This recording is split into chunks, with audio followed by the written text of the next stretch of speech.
हैं प्रिय दर्शकों आज की ये प्यारी सी कहानी, ये प्यारा सा वीडियो। प्रिय दर्शकों, प्राचीन समय की बात है। किसी नगर में एक बड़ा सेठ रहता था। पूरे नगर में उसका घर सबसे आलीशान था। सेठ की पत्नी बड़ी रूपवान थी। पूरे नगर में कोई भी स्त्री सेठ की पत्नी से सुंदर नहीं थी। प्रिय दर्शकों, उस सेठ के घर में एक वट वृक्ष था जिसमें एक बूढ़ी चिड़िया अपना घोंसला बनाकर रहती थी। सेठ और सेठ की पत्नी उस चिड़िया का खूब ध्यान रखते, चिड़िया को हर रोज दाना पानी देते और उसे खूब प्यार करते। प्रिय दर्शकों, सेठ के घर में कई पुरुष नौकर चाकर थे और सेठ व्यापार के काम से कई दिनों के लिए नगर से बाहर जाता रहता था। प्रिय दर्शकों, एक दिन चिड़िया सेठ से कहती है कि सेठ जी, आपको अपनी पत्नी को अकेला छोड़कर नहीं जाना चाहिए। तब सेठ कहता है कि चिड़िया, तुम ऐसा क्यों कह रही हो?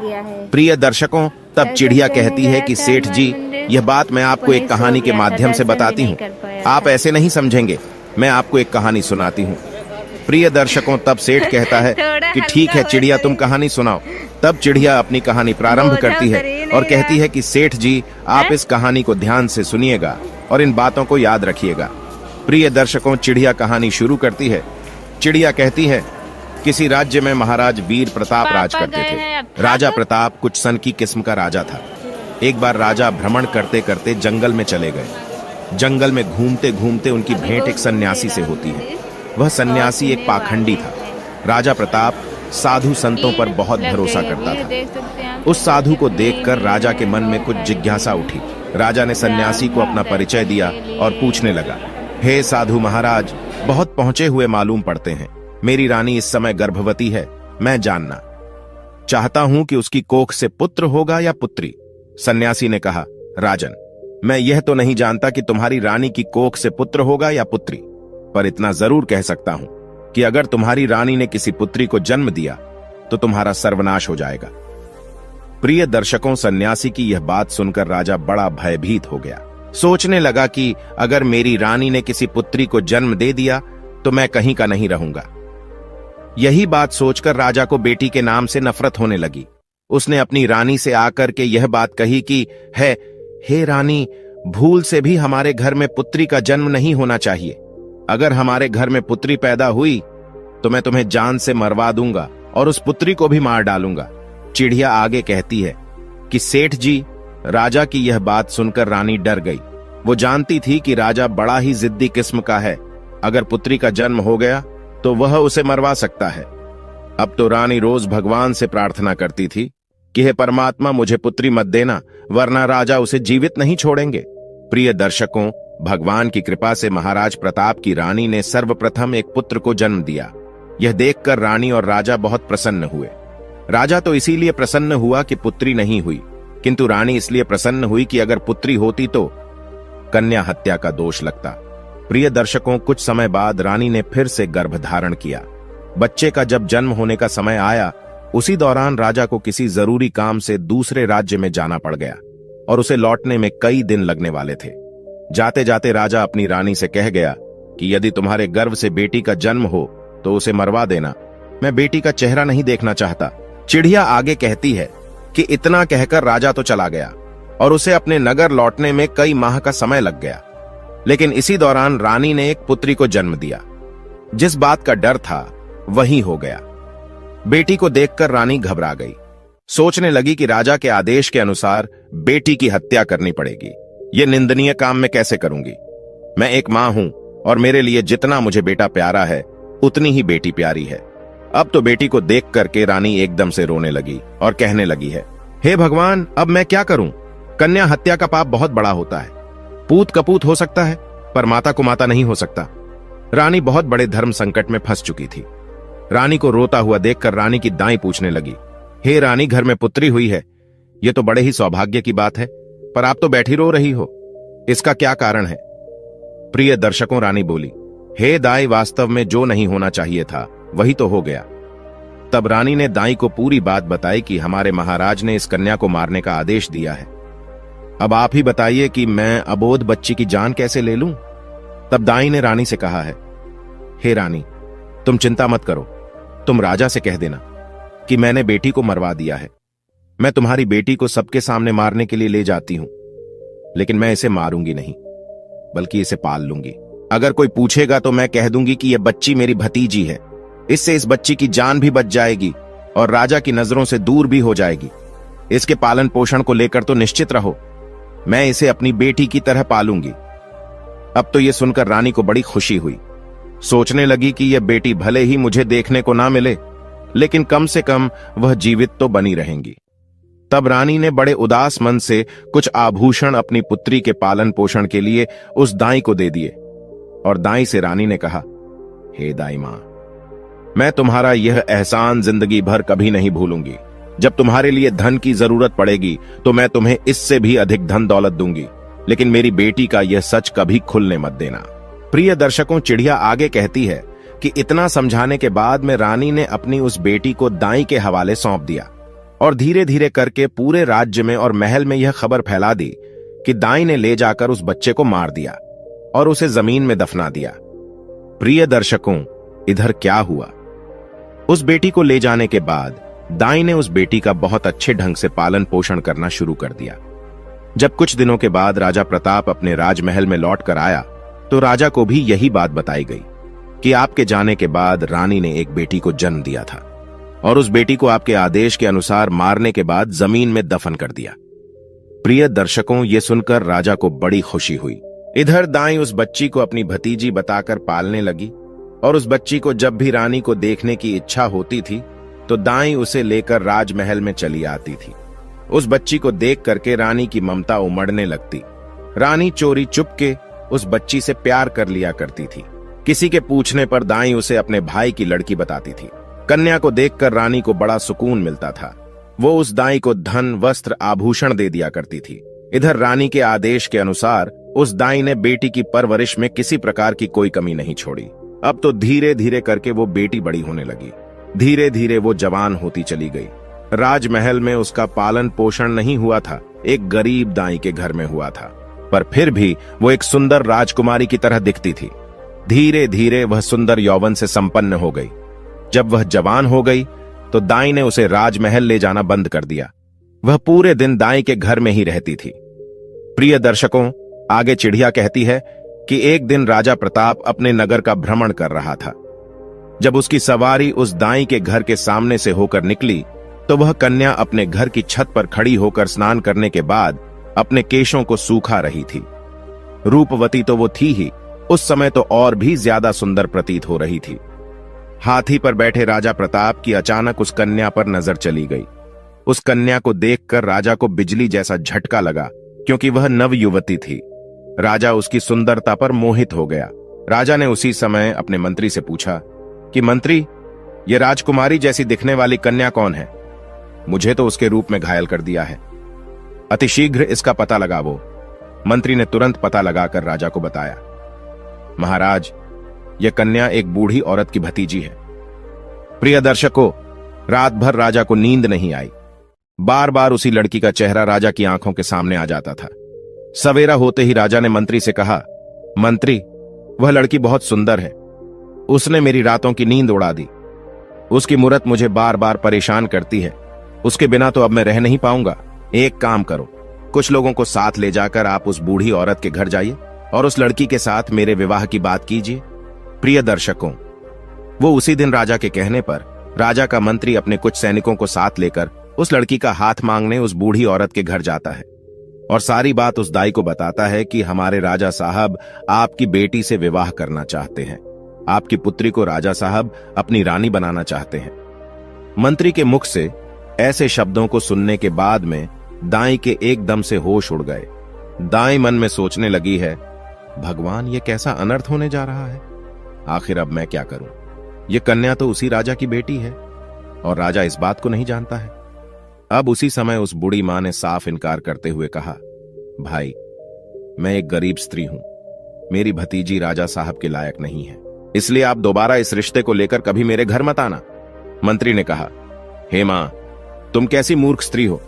राजा के साथ अपनी बेटी का विवाह करने से इनकार कर रही हो।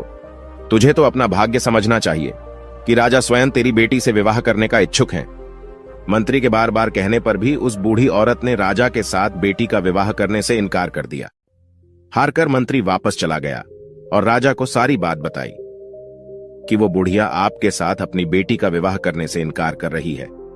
प्रिय दर्शकों, चिड़िया आगे कहती है कि सेठ जी, इस बार राजा ने और कुछ लोगों को बुढ़िया के घर पर भेजा और उनके द्वारा हजारों तरह के लालच दिए, उसे डराया धमकाया भी, परंतु वो बूढ़ी औरत इस प्रस्ताव के लिए राजी नहीं हुई। बुढ़िया का हठ देखकर राजा एकदम गुस्से से भर गया। राजा ने उसी समय तुरंत ही हुक्म दे दिया कि उस बूढ़ी औरत को पकड़कर हमारे दरबार में लेकर जल्दी से जल्दी आओ। तब राजा का आदेश पाने के बाद में राजा के सिपाही तुरंत ही दौड़े दौड़े गए और उस बूढ़ी औरत को बंधी बनाकर ले आए। बंधी बनाने के बाद दरबार में लाकर उस बूढ़ी औरत की खूब पिटाई की। सैनिकों की मार को वो स्त्री बर्दाश्त नहीं कर पाई। कोड़ों की मार पड़ते ही बूढ़ी औरत राजा के सम्मुख एकदम से चीख कर गिर पड़ी और उसने सारी सच्चाई बता दी कि है महाराज, वो लड़की कोई और नहीं बल्कि आपकी ही सगी बेटी है। आपकी रानी ने मुझे जब उस बेटी को मारने के लिए दिया तो मैंने उस बेटी को मारना ठीक नहीं समझा। मारने की बजाय मैंने उसे अपने घर में रखकर अपने भाई की बेटी बताकर उसे पालना उचित समझा। मैंने ही आपकी बेटी को पाल पोस कर इतना बड़ा कर दिया है। यदि आप अपनी ही बेटी से विवाह करेंगे तो यह बहुत बड़े पाप की बात हो जाएगी। प्रिय दर्शकों, दाई की बात सुनकर राजा चकित रह गया। उसने अपना माथा पीटा और सोचने लगा है, हे भगवान, मैं यह कितना बड़ा पाप करने जा रहा था। तूने मुझे इतने बड़े पाप में पड़ने से बचा लिया। अब तो राजा प्रताप को और ज्यादा गुस्सा आने लगा। उसने तुरंत ही अपने बेटे को हुक्म दिया कि बेटा, अपनी बहन को जंगल में ले जाकर इसका सर काट देना और इसे वहीं दफना देना। प्रमाण के लिए तुम इसकी दोनों आंखें निकालकर मुझे लाकर दिखाना। प्रिय दर्शकों, उस राजा का एक बेटा था जो उस लड़की से बड़ा था। अब वह भी जवान हो चुका था। अपने पिता की ऐसी बातों को सुनने के बाद में राजकुमार जो था वह एकदम से परेशान हो गया। सोचने लगा, पिताजी ने मुझे बहुत ही पाप का कार्य सौंपा है। इतने वर्षों के बाद तो मुझे मेरी बहन मिली है और उसे मैं अपने ही हाथों मार डालूं। भगवान कभी मुझे क्षमा नहीं करेंगे। हे भगवान, ये पाप मुझसे ना कराओ। अब तो राजकुमार सोच सोच कर बड़ा दुखी होने लगा। मन में सोचने लगा कि किस प्रकार अपने हाथों से अपनी बहन का कत्ल करूंगा, किस तरह मैं अपनी बहन की आंखें निकालूंगा। यदि मैं बहन का कत्ल करने से मना करता हूं तो राजा बहुत बड़ा जिद्दी है। वह मुझसे नहीं तो किसी और से मेरी बहन को मरवा ही देगा।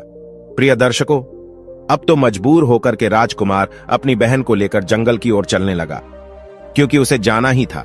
उसके पिता का जो आदेश था, बहन को जंगल में ले जाते समय अब तो भाई का प्यार बहन के लिए उमड़ पड़ा और कहने लगा, हे बहन, किसी भी सूरत में मैं तुम्हारा कत्ल नहीं करूंगा। मैं तुम्हें यही जंगल में छोड़ देता हूं। अब आगे तुम्हारी किस्मत रही कि वो तुम्हारे साथ क्या करती है। तब बहन ने जवाब दिया, भैया, तुम मुझे मार दो और मारकर मेरी आंखें निकालकर पिताश्री को ले जाकर दिखा दो, और यदि तू मेरी आंखें निकाल करके नहीं ले जाएगा तो हमारा पिता तुझे भी मार देगा। प्रिय दर्शकों, उस समय वे दोनों भाई बहन एक दूसरे से लिपट कर बहुत रो रहे थे। उनके ऊपर दुखों का पहाड़ टूट पड़ा था। उन्हें कुछ समझ में नहीं आ रहा था कि वे क्या करें। अंत में राजकुमार इस नतीजे पर पहुंचा। उसने निश्चय कर लिया कि वह अपनी बहन को नहीं मारेगा। उसने अपनी बहन को समझाया कि बहन, मैं तुम्हें इस जंगल में छोड़ जा रहा हूं। आगे भगवान मालिक है कि वो तुम्हारे साथ क्या करेगा। मैं कोई ना कोई बहाना पिताजी के सामने बना दूंगा। इतना कह करके उसने अपनी बहन को वहीं जंगल में छोड़ दिया और आगे के लिए चल पड़ा। आगे जाकर उसे जंगल में एक हिरण दिखाई दिया। उसने तुरंत उस हिरण का वध किया और उसकी दोनों आंखें निकाल लीं। उसके बाद वह अपने पिता के समक्ष पहुंचा और वही हिरण की दोनों आंखें दिखाते हुए कहा, पिताजी, मैंने बहन को मारकर एक नदी में फेंक दिया है। वे आंखें देख करके राजा को भी भरोसा हो गया कि वास्तव में मेरे पुत्र ने उस लड़की को मार दिया है। सुनकर राजा बड़ा प्रसन्न हुआ। इधर रानी ने अपने बेटे को अपने पास बुलाया और पूछा, बेटा, क्या तू सच में अपनी बहन को मारकर आया है? तब राजकुमार कहता है, हे मां, मैं तुमसे झूठ नहीं बोलूंगा। मैंने अपनी बहन को नहीं मारा, बल्कि मैं उसे जंगल में छोड़कर चला आया हूं।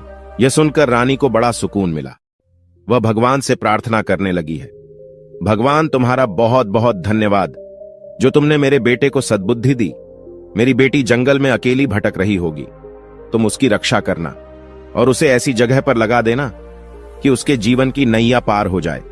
जब उसे जन्म दिया है तो वो अपना पूरा जीवन जीकर ही मृत्यु को प्राप्त हो।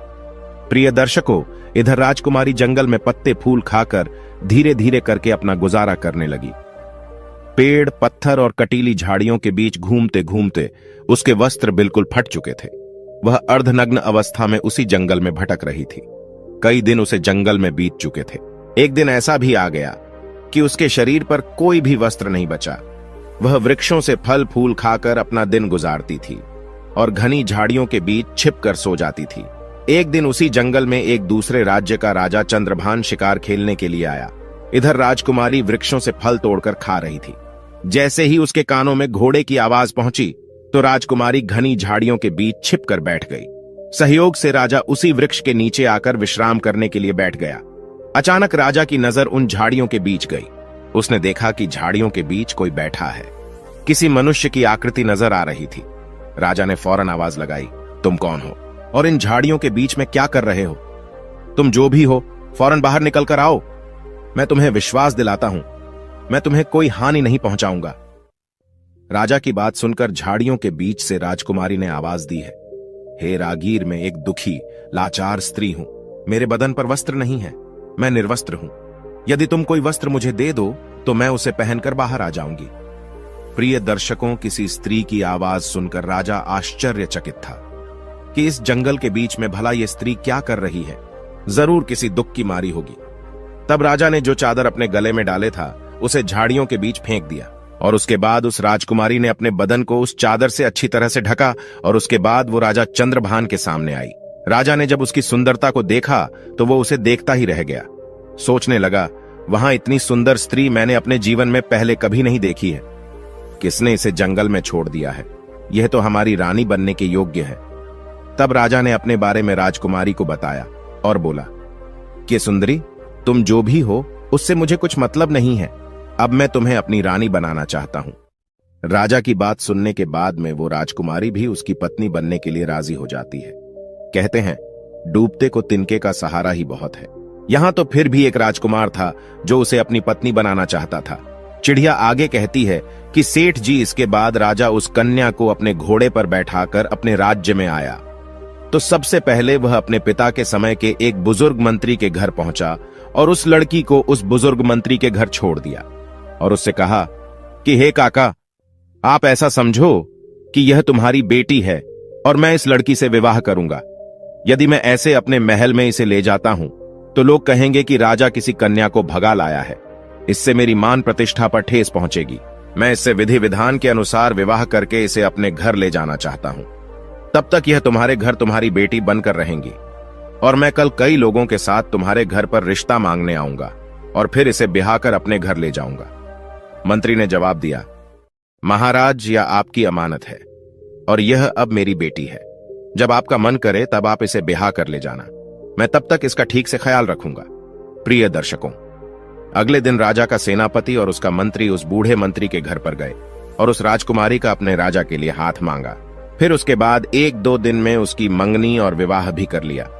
विवाह करने के बाद राजकुमारी राजा चंद्रभान की पत्नी बनकर रहने लगी। अब तो दोनों बहुत ही प्रसन्न थे। राजा सुंदर रानी पाकर खुश था और राजकुमारी घर और पति पाकर प्रसन्न थी। राजा चंद्रभान से शादी के बाद भी अपनी पत्नी से कभी उसका परिचय नहीं पूछा। इसी प्रकार दोनों को एक साथ रहते रहते 2 वर्ष बीत गए। धीरे धीरे वह समय भी आ गया जब रानी ने पुत्र को जन्म दिया। अब तो राजा चंद्रभान और भी ज्यादा खुश हो गया। एक दिन राजा ने अपनी रानी से पूछा है, हे प्रिय, अब हम दोनों एक पुत्र के माता पिता बन चुके हैं। हमारा संबंध अटूट हो गया है। अब तुम मुझे अपने कुल, खानदान और अपने अतीत के बारे में समझाओ। तब राजकुमारी ने किसी प्रकार से उस बात को टाल दिया। इसी प्रकार से कई वर्ष बीत गए। कुछ समय बाद रानी ने फिर एक पुत्र को जन्म दिया। तब राजा ने फिर से अपनी रानी से वही बात दोहराई। राजकुमारी अपने बीते कल की बातें अपने पति को नहीं बताना चाहती थी, लेकिन राजा ने उनका अतीत जानने की बहुत इच्छा जताई। रानी भी जानती थी कि राजा साहब उनसे बहुत प्रेम करते हैं। तब राजकुमारी ने राजा के पूछने पर अपने जीवन की सारी कहानी सच सच कह सुनाई। जब राजा ने राजकुमारी के मुख से ऐसी दुख भरी दास्तां सुनी तो उसकी भी आंखों में आंसू आ गए। राजा उसके पिता को धिक्कारने लगा। उसके बाद रानी से बोला कि ये रानी, अगर मैं तुम्हें तुम्हारे पिता से मिलाने ले चलूं तो क्या तुम मेरे साथ चलोगी? प्रिय दर्शकों, उस राजकुमारी ने अपने पिता से मिलने से इनकार कर दिया। राजा ने बहुत आग्रह किया कि तुम्हें एक बार अपने पिता से जरूर मिलना चाहिए। राजा के बार बार निवेदन करने पर रानी अपने पिता से मिलने को तैयार हो गई। अगले दिन राजा ने राजा प्रताप के यहां जाने का निश्चय किया। रथ सजवाया गया। जाने की पूरी तैयारी हो गई। तभी राजा के पास एक जरूरी काम आ गया। राजा को बहुत जरूरी अपने दूसरे शहर में जाना था, तो राजा ने अपने मंत्री और सेनापति से कह दिया कि तुम सेना की एक टुकड़ी लेकर रानी के साथ चले जाओ, मैं अपना काम निपटाकर वहीं पहुंच जाऊंगा। प्रिय दर्शकों, इस प्रकार राजा चंद्रभान ने अपने मंत्री और सैनिकों के साथ में अपनी रानी और बच्चों को राजा प्रताप के राज्य को रवाना कर दिया। रानी को भली भांति समझा दिया कि अपने पिता के यहां जाकर तुम घबराना मत, मैं तुम्हारे पहुंचने से पहले तुम्हारे माता पिता के यहां पहुंच जाऊंगा। प्रिय दर्शकों, इधर राजा चंद्रभान का मंत्री और सेनापति कुछ सेना को साथ लेकर राजकुमारी के साथ राजा प्रताप के राज्य की तरफ चल पड़े। राजा चंद्रभान के राज्य से राजा प्रताप का राज्य काफी दूर था, इसीलिए चलते चलते रास्ते में ही उन्हें शाम हो गई। एक जगह पर उन्होंने अपने डेरा तंबू जमा दिए, रात भर वहीं रुकने का निश्चय किया। प्रिय दर्शकों, जहां पर राजकुमारी का डेरा लगाया गया था, उसी जगह पर मंत्री ने भी अपना डेरा लगा दिया। ठीक उसके बराबर में मंत्री का डेरा देख करके राजकुमारी ने जवाब दिया, हे मंत्री, क्या तुम जानते हो कि मैं एक राजा की बेटी हूं और एक राजा की पत्नी भी, तुम मेरे बराबर में यह डेरा क्यों लगवा रहे हो?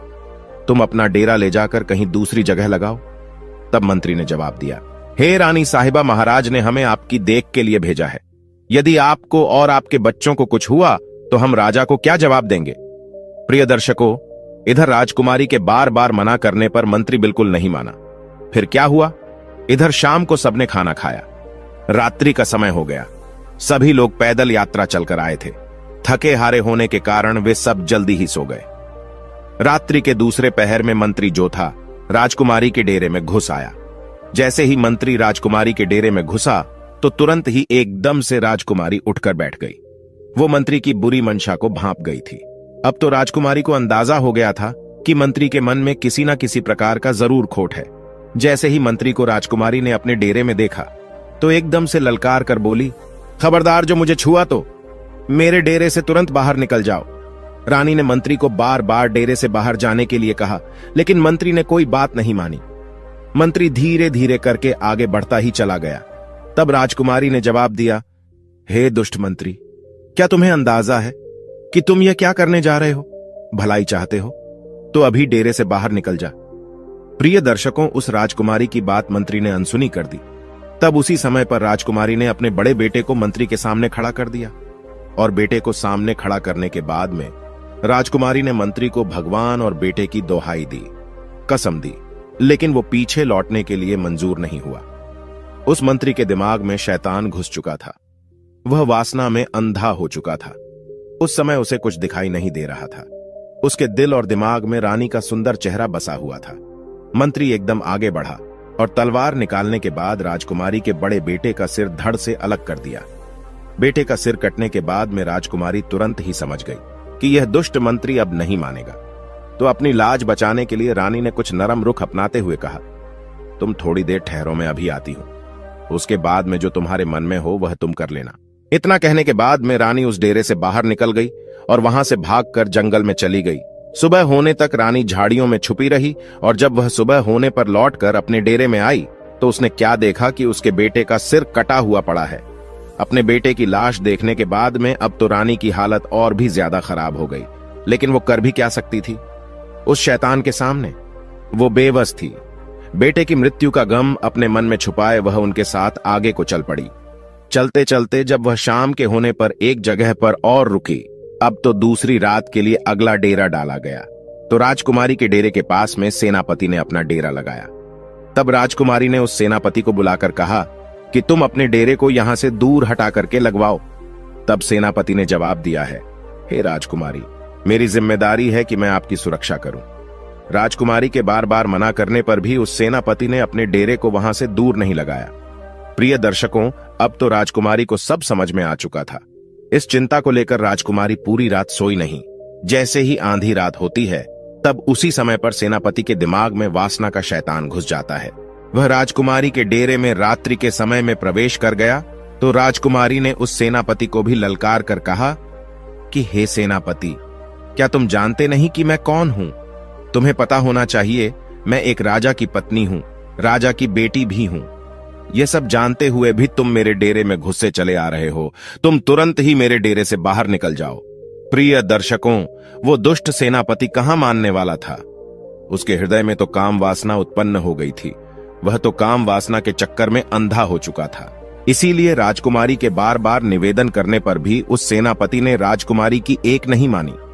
जब वह रानी की ओर बढ़ने लगा तो राजकुमारी ने अपने छोटे बेटे को उस सेनापति के सामने खड़ा कर दिया और उसकी कसम दी कि तुझे मेरे बेटे की कसम है, यदि तुमने मेरे ऊपर बुरी नजर डाली भी। तो राजकुमारी के इन शब्दों को सुनने के बाद में उस सेनापति ने अपने मियान से तलवार निकाले और उस छोटे से बेटे का सर काट करके अलग कर दिया। इस प्रकार से राजकुमारी के दूसरे बेटे का भी सिर कट गया। तब उसी समय पर राजकुमारी ने कहा, हे सेनापति, तुम थोड़ा सा रुको, मैं अभी आती हूं। उसके बाद में जो तुम्हारी इच्छा हो वो तुम मेरे साथ कर लेना। प्रिय दर्शकों, चिड़िया आगे कहती है कि सेठ जी, अब तो राजकुमारी वहां से भाग निकली और भागते भागते वह जंगल में चली गई। आगे जाकर उसे एक गहरी नदी दिखाई दी। अब तो राजकुमारी ने मन में यह दृढ़ निश्चय कर लिया कि जब मेरी संतान ही नहीं रही, मेरे बच्चे ही नहीं रहे, तो फिर ऐसे में मैं जीकर क्या करूंगी। ऐसा निश्चय करके वो मरने के उद्देश्य से नदी में कूद गई। परंतु पानी का बहाव इतना तेज था, जैसे ही रानी उस नदी में कूदी तो पानी का बहाव उसे एकदम खींच ले गया। जंगल के एक छोर पर नदी बहती हुई जा रही थी। नदी में बहते बहते वह जंगल के उसी किनारे पर जाकर लगी। सुबह हो चुकी थी। वहां पर 2 सन्यासी महात्मा उसी नदी में अपने गुरु के वस्त्र धोने के लिए आए थे। उसी समय उन सन्यासी महात्माओं ने देखा कि कोई औरत इस नदी में बहते हुए हमारी तरफ आ रही है, तो उन दोनों योगियों ने रानी को पकड़कर बाहर निकाल लिया। प्रिय दर्शकों, अब तो राजकुमारी के पैरों तले जमीन खिसक गई। अब राजकुमारी मन में सोचने लगी कि उस मंत्री और सेनापति से मुझे जैसे तैसे छुटकारा तो मिल गया, अब यहां से इन 2 योगियों ने मुझे घेर लिया है।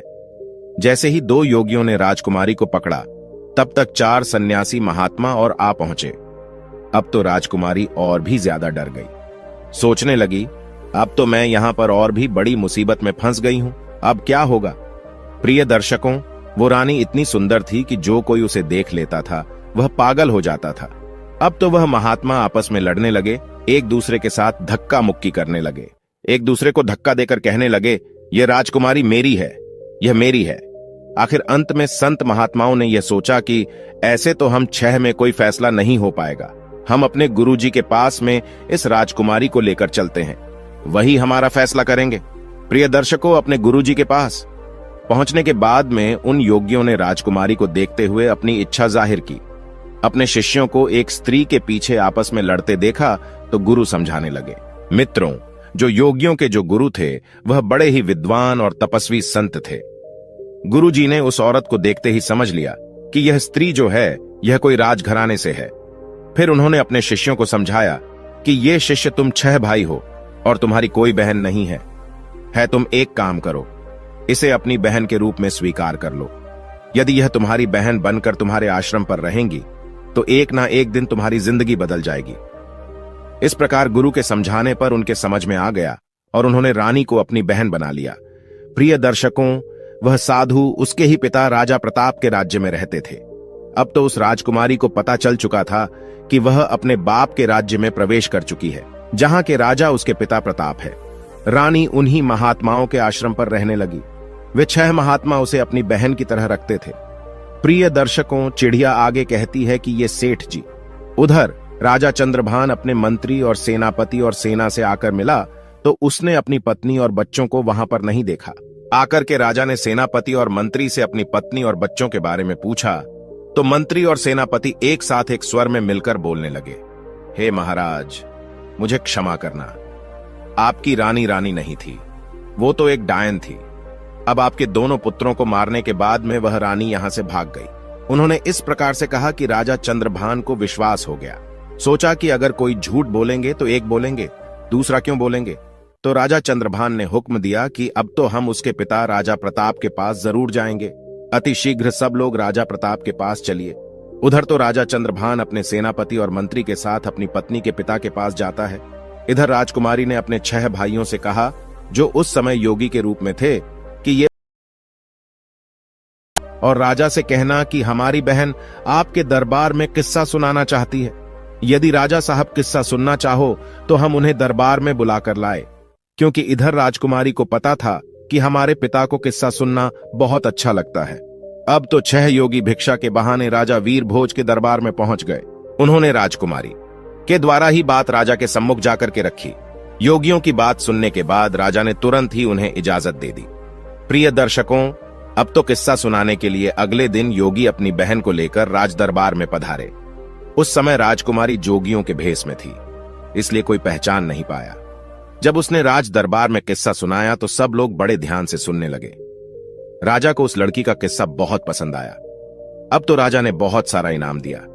सभी योगी बोले, महाराज, जब भी आपकी किस्सा सुनने की इच्छा होगी तो हम अपनी बहन को ले आया करेंगे। अब तो वह रोज अपने भाइयों के साथ राजा के दरबार में किस्सा सुनाने आया करती थी। इस प्रकार वह राजकुमारी रोज राजा को कहानी सुनाने के बाद में इनाम पाती तथा अपने योगी भाइयों के साथ वापस लौट जाती थी। अब तो धीरे धीरे उन सन्यासियों के दिन ही बदल गए। पहले वह योगी नगर नगर जाकर भिक्षा मांगते थे, अब तो उन्हें राजा से ही इतना धन प्राप्त हो जाता है कि कहीं मांगने की जरूरत नहीं पड़ती थी। प्रिय दर्शकों, अगली रात को राजकुमारी राजा को किस्सा सुनाने के लिए उनके राज दरबार में आई तो उसने अपने पति, मंत्री और सेनापति को वहीं बैठे हुए देखा।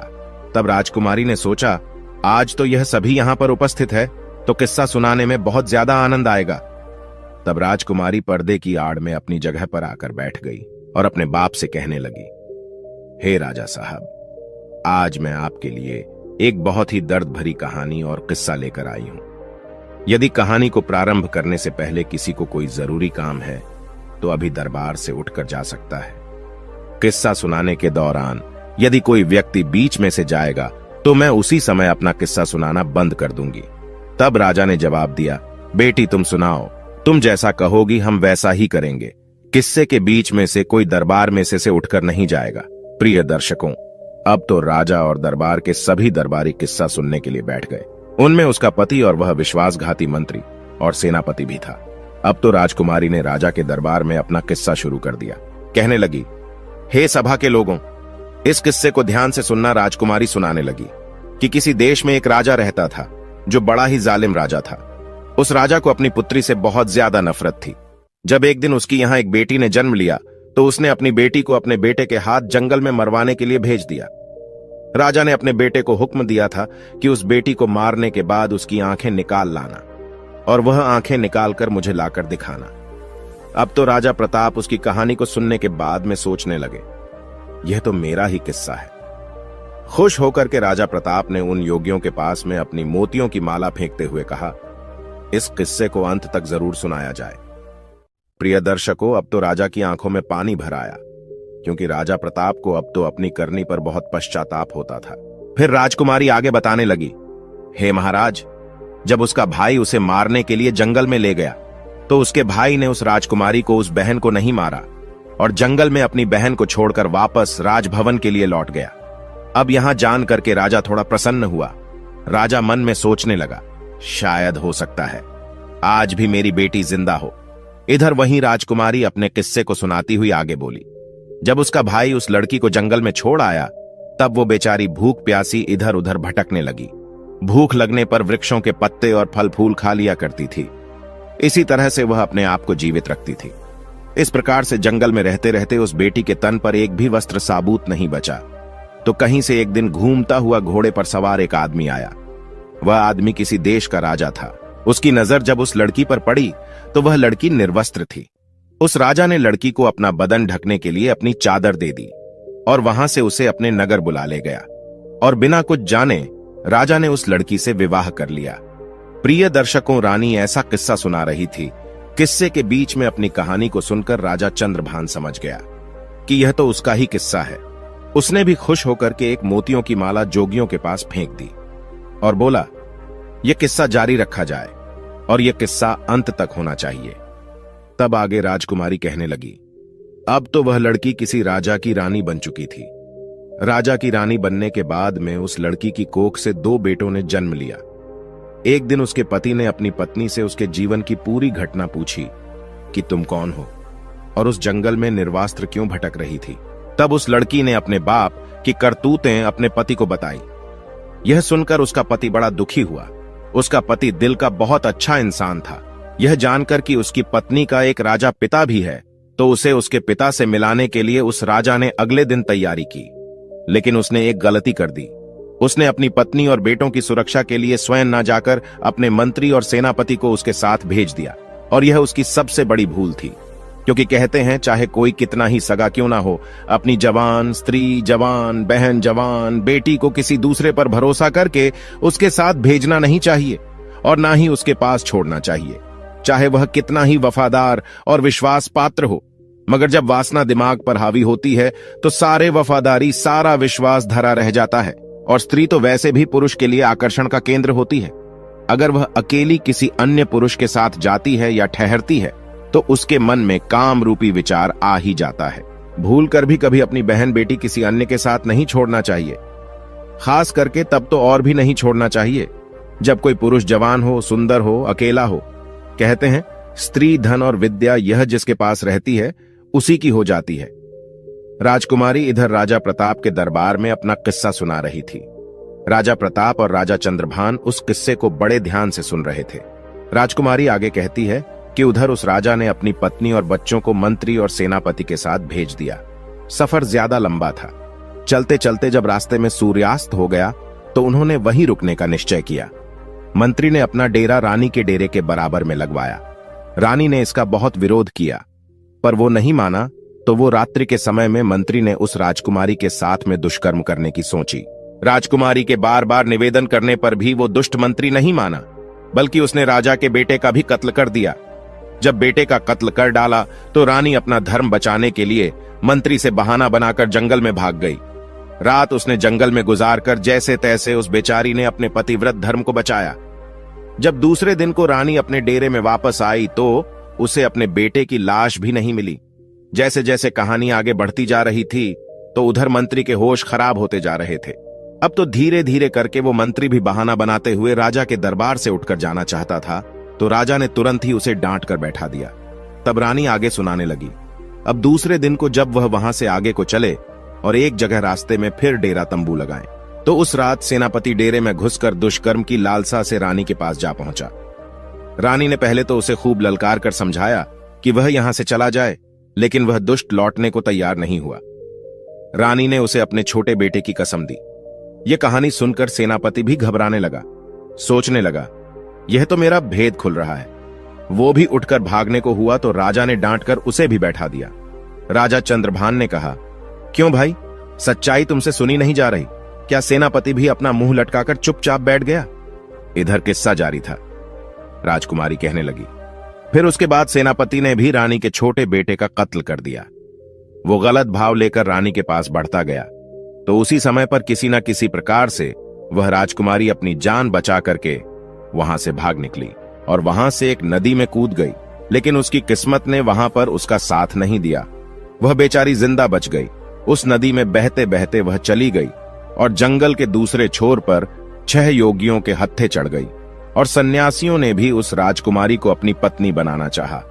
परंतु उनके महान बुद्धिमान गुरुजी ने उन सन्यासियों से यह पाप होने से बचा लिया, और गुरुजी के बार बार समझाने पर सन्यासियों ने उस राजकुमारी को अपनी बहन के रूप में स्वीकार कर लिया। फिर वह भाई बहन अपने यहाँ जो राजा था, उस राजा के यहाँ पर किस्सा सुनाने के लिए रोज अपनी बहन को ले जाने लगे। प्रिय दर्शकों, इतनी कहानी सुनाने के बाद में वह राजकुमारी अपना पर्दा हटाकर राजा के सामने आकर खड़ी हो गई। अपनी कन्या को देखकर राजा प्रताप भी पहचान गए, और उधर अपनी पत्नी को देखकर राजा चंद्रभान की आंखें भर आईं। पत्नी को सामने देखकर राजा चंद्रभान बहुत प्रसन्न हुआ, लेकिन अपने पुत्रों की मृत्यु का दुख से खाए जा रहा था।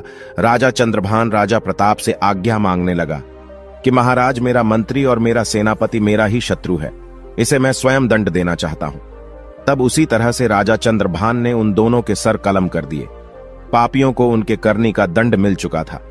इधर राजा प्रताप ने अपनी बेटी को सीने से लगा लिया और बार बार उससे अपने किए की क्षमा मांगने लगा। बेटी ने अपने पिता को क्षमा कर दिया। इस प्रकार से राजकुमारी अपने पति के साथ कुछ दिन तक अपने पिता के घर पर रही।